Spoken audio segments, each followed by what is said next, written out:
Hello everyone! In this course we'll get to know about PyTorch, the Python library we use to build deep learning models. At the end of this course you'll understand what PyTorch actually does. You'll also know the key vocabulary of machine learning and see the course order and why it matters. So PyTorch is a Python library that has collections of ready-made codes that you can reuse instead of writing everything from scratch.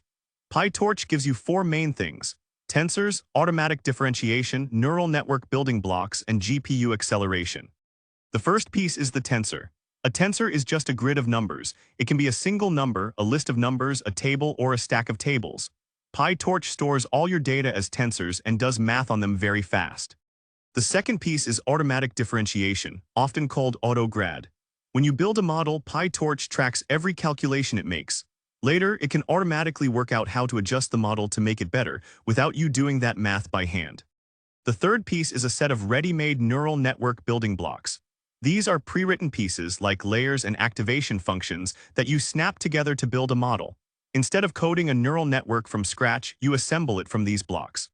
The fourth piece is GPU acceleration. A GPU is a graphics processor that can do thousands of calculations at once. PyTorch can run your tensors and models on a GPU, which trains deep learning models far faster than a regular processor alone. Let's make these ideas concrete with one running example, teaching a computer to recognize a handwritten digit, 0 through 9. We'll use this same example for the rest of this video. A model is the thing that looks at a digit's image and guesses which number it is. You can think of a model as a function. You feed it an image, and it gives you an answer. A model makes its guesses using parameters. Parameters are the internal numbers the model adjusts as it learns, like millions of small dials it can turn.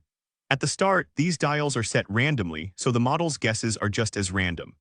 Data is the information we show the model. For our digit example, data means thousands of digit images, each one already labeled with the correct number. A prediction is the model's guess for a single piece of data. Show the model one digit image, and its prediction is whichever number it thinks that image shows.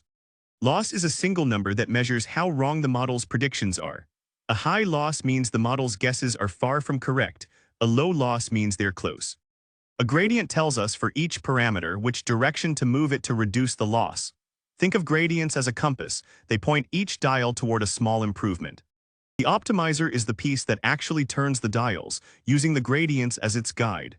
Step by step, the optimizer nudges every parameter toward a lower loss.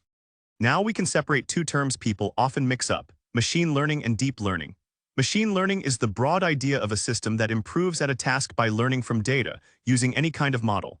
Deep learning is one branch of machine learning, where the model is a neural network built from many stacked layers. There's also training versus inference.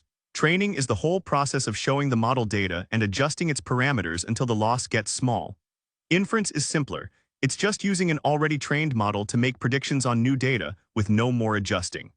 Let's watch these pieces work together once on a single digit. We show the model an image of a handwritten 7, that's our data. The model, using its current parameters, makes a prediction, maybe guessing it's a 1. We compare that guess to the correct answer, 7, and the loss comes out high because the guess was wrong. We calculate gradients from that loss, telling every parameter which way to shift. The optimizer nudges the parameters just slightly toward guessing better next time. Repeat this with thousands of digits, thousands of times, and the model slowly gets it right. Now let's put all of this together into one life cycle. The full journey a model takes from raw data to a working product.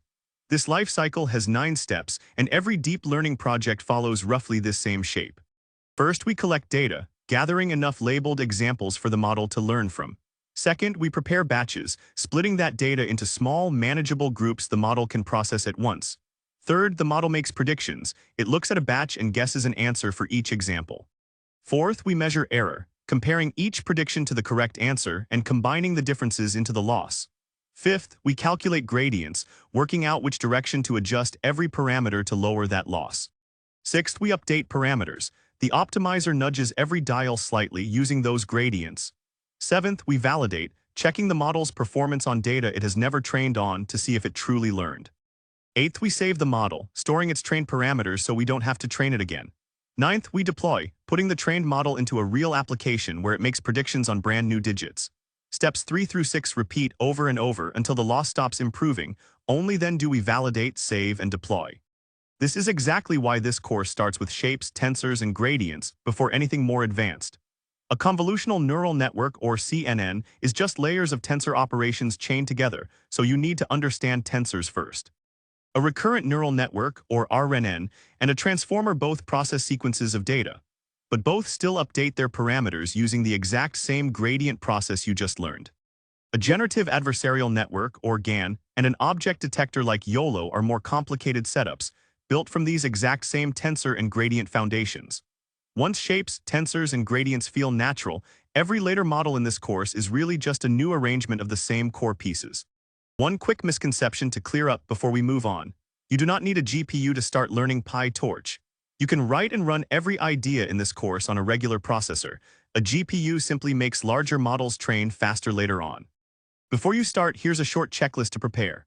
First, basic Python. You should be comfortable writing simple scripts. Second, variables, functions, and classes, the core building blocks of any Python program. Third, lists and at least a passing awareness of NumPy, Python's library for working with arrays. Fourth, very light algebra, just enough to read an equation like y equals 2x plus 1. Here's your checkpoint before moving on. You're ready for the next lesson once you can describe the training loop in your own words. Data in, predictions out, loss measured, gradients calculated, parameters updated. You should also be able to name which pieces, tensors, Autograd, and neural network building blocks are essential before you specialize in any one model type. Let's recap. PyTorch gives you tensors, automatic differentiation, ready-made building blocks, and GPU speed to build deep learning models. You now know the core vocabulary: model parameters, data, predictions, loss, gradients, and optimizer. And you've seen the 9-step life cycle and why this course builds up from tensors and gradients before anything more advanced.